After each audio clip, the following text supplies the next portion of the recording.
आज की यह वीडियो समर्पित है जिनकी वजह से आज हम इतनी स्वतंत्रता से वीडियो बना पा रहे हैं। हमारी स्वतंत्रता में सबसे महत्वपूर्ण स्थान रखने वालों में से एक मंगल पांडे के बारे में यह वीडियो है और मैं आप सभी से यह रिक्वेस्ट करना चाहूंगा, इस वीडियो को आप अधिक से अधिक मात्रा में शेयर करें। 19 जुलाई 1827 को उत्तर प्रदेश के नगवा गांव में एक साधारण ब्राह्मण परिवार में मंगल पांडे का जन्म हुआ। उनके पिता दिवाकर पांडे और मां अभय रानी ने उन्हें धर्म, साहस और देशभक्ति की कहानियों से सींचा। बचपन में मंगल की आंखों में एक चमक थी जो गुलामी की जंजीरों को देखकर और तीखी हो गई। गांव की गलियों में तलवारबाजी सीखते हुए उनके मन में सवाल गूंजता था, यह धरती हमारी क्यों नहीं। मां की गोद में रामायण सुनते हुए उन्होंने धर्म और देश की रक्षा का संकल्प लिया। यह संकल्प उन्हें 1849 में बैरकपुर की सैन्य छावनी तक ले गया, जहां वह 34वीं बंगाल नेटिव इन्फेंट्री में सिपाही बने।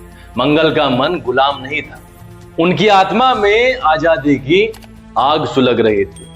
1849 में 22 साल की उम्र में मंगल पांडे बैरकपुर में सिपाही बने। उनकी तेज निशानेबाजी, अनुशासन और कद काठी ने उन्हें अलग बनाया, लेकिन अंग्रेजी हुकूमत का व्यवहार उनके दिल को चीरता। भारतीय सिपाहियों को दोयम दर्जा, कम वेतन और अपमान सहना पड़ता। अंग्रेज अधिकारी सिपाहियों को तुच्छ समझते, उनकी संस्कृति का मजाक उड़ाते। मंगल का खून खोलता जब वह देखते कि उनकी धरती के सपूतों को गुलामों सा व्यवहार मिलता। छावनी की रातों में वह साथियों के बीच बैठकर गुलामी की जंजीरों के खिलाफ आवाज उठाते। उनकी बातें सिपाहियों के दिलों में गूंजने लगी, एक चिंगारी जो जल्द ही तूफान बनने वाली थी। मंगल ने अंग्रेजों की ताकत नहीं देखी, बल्कि हिंदुस्तान का गर्व देखा। बैरकपुर की छावनी में अंग्रेजी हुकूमत ने सिपाहियों पर जुल्म ढाए।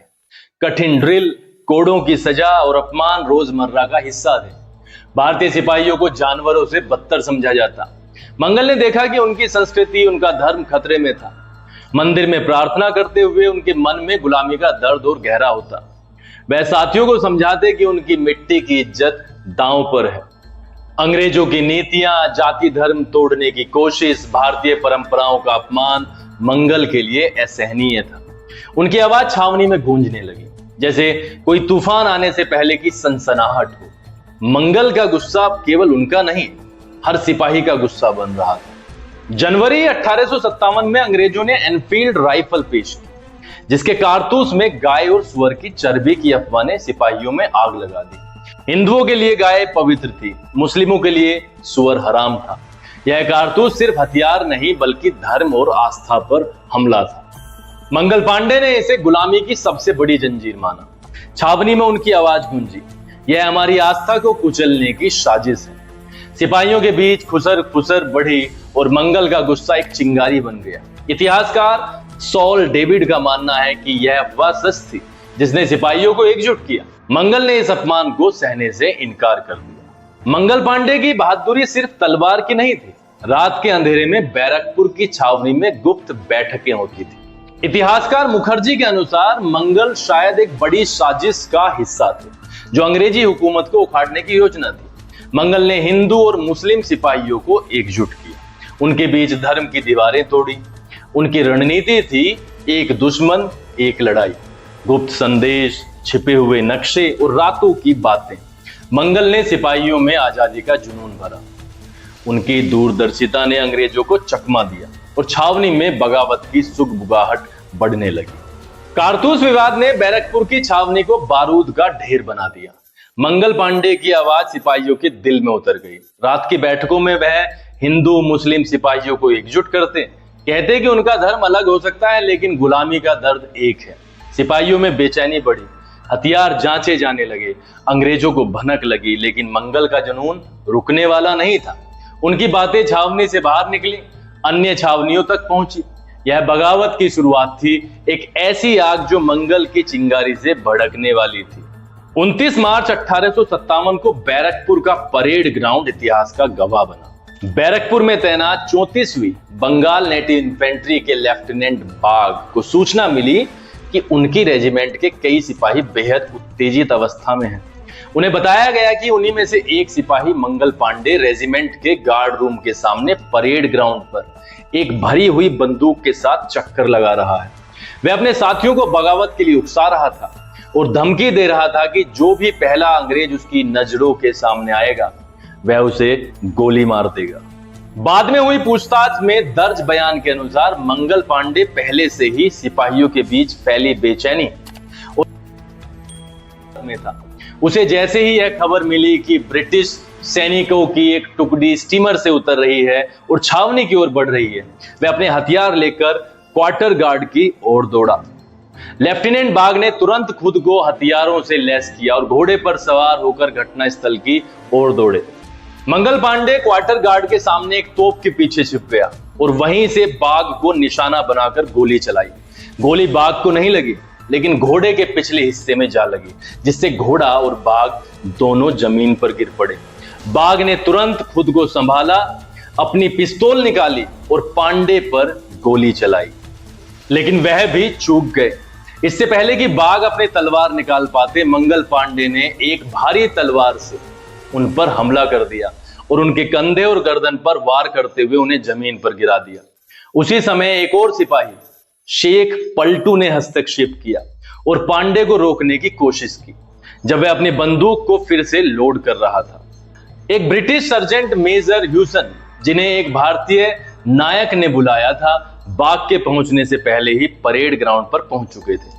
ह्यूसन ने क्वार्टर गार्ड के प्रभारी जमादार ईश्वर प्रसाद को आदेश दिया कि वह मंगल पांडे को गिरफ्तार करें। इस पर जमादार ने कहा कि उसके जूनियर अफसर मदद लेने गए हैं और वह अकेले पांडे को पकड़ने में असमर्थ है।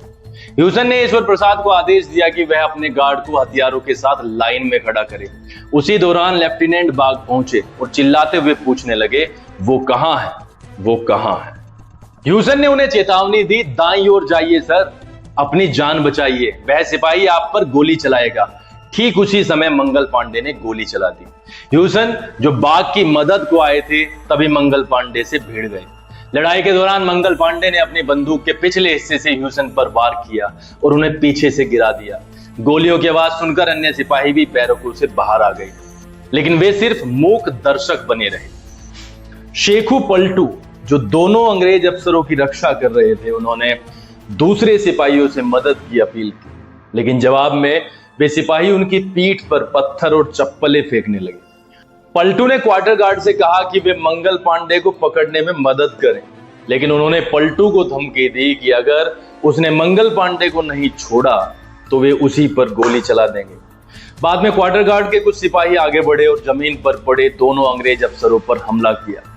फिर उन्होंने शेख पलटू को धमकाया और आदेश दिया कि वह मंगल पांडे को छोड़ दे, जिसे वह जबरदस्ती पकड़ने की कोशिश कर रहा था। अब तक घायल हो चुके पलटू को मजबूरन अपनी पकड़ ढीली करनी पड़ी। वह एक ओर हट गए जबकि बाग और ह्यूसन दूसरी ओर हटे। दोनों पर उस गार्ड के सिपाहियों ने अपने बंदूक की बट से वार किया। विद्रोह का प्रारंभ एक बंदूक की वजह से हुआ। सिपाहियों को एक एनफील्ड बंदूक दी गई, जो पुरानी और कई दशकों से उपयोग में लाई जा रही ब्राउन बेस के मुकाबले में शक्तिशाली और अचूक थी। नई बंदूक में गोली दागने की आधुनिक प्रणाली का प्रयोग किया गया था, परंतु बंदूक में गोली भरने की प्रक्रिया पुरानी थी। नई एनफील्ड बंदूक भरने के लिए कारतूस को दांतों से काटकर खोलना पड़ता था और उससे भरे हुए बारूद को बंदूक की नली में भरकर कारतूस को डालना पड़ता था। कारतूस के बाहरी आवरण में चर्बी होती थी, जो कि उसे पानी की सीलन से बचाती थी। सिपाहियों के बीच अफवाह फैल चुकी थी कि कारतूस में लगी हुई चर्बी सुअर और गाय के मांस से बनाई जाती है। 29 मार्च 1857 को मंगल पांडे ने रेजिमेंट के अफसर लेफ्टिनेंट बाग पर हमला करके उसे घायल कर दिया था। जनरल ने जमादार ईश्वरी प्रसाद को मंगल पांडे को गिरफ्तार करने का आदेश दिया, पर जमींदार ने मना कर दिया। सिवाय एक सिपाही शेख पलटू को छोड़कर सारी रेजिमेंट ने मंगल पांडे को गिरफ्तार करने से मना कर दिया। मंगल पांडे ने अकेले युद्ध लड़ा, सिपाहियों ने समर्थन नहीं किया। डर और अनुशासन ने उन्हें जकड़ रखा। फिर भी मंगल ने हार नहीं मानी। घायल होने पर भी उनकी तलवार चमकती रही, उनकी आवाज गूंजती रही। अंग्रेजों ने उन्हें घेर लिया, लेकिन मंगल का हौसला अडिग था। उनकी चीख ने सिपाहियों के मन में सवाल जगाए। क्या गुलामी ही उनकी नियति है? मंगल का यह एकाकी युद्ध क्रांति की पहली चिंगारी था, जो जल्द ही पूरे हिंदुस्तान को जलाने वाला था। मंगल पांडे को जंजीरों में जकड़कर अंधेरी कोठरी में डाल दिया गया। अंग्रेजों ने सोचा कि यह चिंगारी बुझ जाएगी, लेकिन मंगल की आत्मा में आजादी का सपना जल रहा था। कोठरी की रातों में वह प्रार्थना करते, अपनी धरती की मुक्ति की कामना करते। उनका हौसला टूटा नहीं। वह जानते थे कि उनका बलिदान व्यर्थ नहीं जाएगा। सिपाहियों में उनकी कहानी फैलने लगी और छावनी में बेचैनी बढ़ी। मंगल की गिरफ्तारी ने क्रांति की आग को और बढ़ा दिया। 6 अप्रैल 1857 को मंगल पांडे का कोर्ट मार्शल हुआ। जंजीरों में जकड़े वह कोर्ट में गर्व से खड़े थे। अंग्रेजों ने उन्हें डराना चाहा, लेकिन मंगल की आंखों में डर नहीं, आजादी का सपना था। उन्होंने कहा कि वो देश और धर्म के लिए लड़े और यह उनका गर्व है। उनकी आवाज कोर्ट में गूंजी, सिपाहियों के दिलों में उतरी। अंग्रेजों ने सजा सुनाई, फांसी, लेकिन मंगल का साहस अंग्रेजी हुकूमत को हिला गया। 8 अप्रैल 1857 को बैरकपुर में मंगल पांडे को फांसी दे दी गई। फंदा कसा, लेकिन उनकी आत्मा अड़िग रही। सिपाहियों की आंखें नम थी, दिलों में गुस्सा था। मंगल की मृत्यु ने हिंदुस्तान को जगा दिया। उनकी चिंगारी मेरठ, दिल्ली, झांसी तक फैली। उनकी फांसी ने सिपाहियों में आग भरी और 10 मई 1857 को मेरठ में विद्रोह भड़क उठा। मंगल पांडे एक सिपाही नहीं, क्रांति का प्रथम सूरज थे। मंगल पांडे की फांसी के बाद हिंदुस्तान जाग उठा। मेरठ में सिपाहियों ने विद्रोह किया। झांसी की रानी, तात्या टोपे, कुंवर सिंह सब मंगल की चिंगारी से प्रेरित थे। उनकी कहानी हर छावनी में गूंजी, हर गांव में फैली। मंगल का नाम एक ललकार बन गया, जो हिंदू मुस्लिम को एकजुट कर रहा था। यह विद्रोह हिंदुस्तान का पहला स्वतंत्रता संग्राम था, जिसकी नींव मंगल ने रखी। मंगल पांडे की बहादुरी सिर्फ उनके हमले तक सीमित नहीं थी। इतिहासकार मिस्टर मुखर्जी के अनुसार मंगल एक गुप्त साजिश के मास्टरमाइंड हो सकते थे। रात की बैठकों में उन्होंने सिपाहियों को एकजुट किया, गुप्त संदेश भेजे और हिंदू मुस्लिम एकता की नींव रखी। उनकी रणनीति ने अंग्रेजों को चकमा दिया। बैरकपुर से मेरठ तक उनकी चिंगारी ने सिपाहियों में जुनून भरा। मंगल का साहस सिर्फ तलवार का नहीं, बुद्धि और योजना का भी था। मंगल पांडे की फांसी ने सिपाहियों में आग लगा दी। उनकी कहानी मुंह फैली, एक प्रतीक बन गई। सिपाहियों ने उनके नाम पर हथियार उठाए। मंगल का बलिदान एक ललकार बना, जो हिंदुस्तान के कोने कोने में गूंजा। झांसी, कानपुर, दिल्ली, हर जगह उनकी चिंगारी ने विद्रोह को जन्म दिया। इतिहासकार सोल डेविड के अनुसार मंगल का प्रभाव 1857 की क्रांति की रीढ़ था।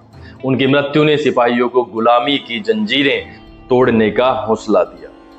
मंगल पांडे एक सिपाही नहीं, क्रांति का ज्वालामुखी थे। उनकी कहानी आज भी स्कूलों में पढ़ाई जाती है, दिलों में गूंजती है। उनका बलिदान हमें सिखाता है कि एक आवाज पूरी कौम को जगा सकती है। तिरंगा लहराते हुए हम मंगल के साहस को सलाम करते हैं। उनका खून हमारे दिलों में बहता है, उनकी चिंगारी आज भी जलती है। मंगल पांडे अमर रहें। जय हिंद, जय भारत।